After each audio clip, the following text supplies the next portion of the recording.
G'alaba bog'ining ichidagi muzeyga kirdik. Mana kimdir mana ayol boshi bilan ro'yxatdan o'tkazib o'tiradi.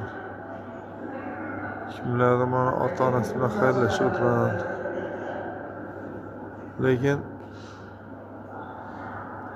rassomga ham tan berish kerak, lekin o'xshatan lekin.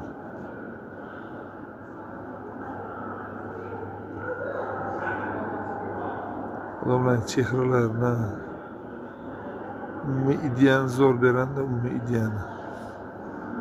Ana vatan uchun, g'alaba uchun mana hammasi jon fido etgan nimalar. Bu yerda nimadir muhokama. Orada harbiy orkestr. Mana kimdir o'g'lini kuzatib qo'ytiradi, ana kimdir duo berib o'tiradi. Kimdir o'g'li bilan xayrlashib o'tiradi. Ota-onasi mana ayoli pochtalyon yana olib keltiradi. Chaqir qog'ozlari mana. Kimdir front orti qahramonlarini o'qib o'tiradi. Seslar mana. Malades, gap yo'q lekin.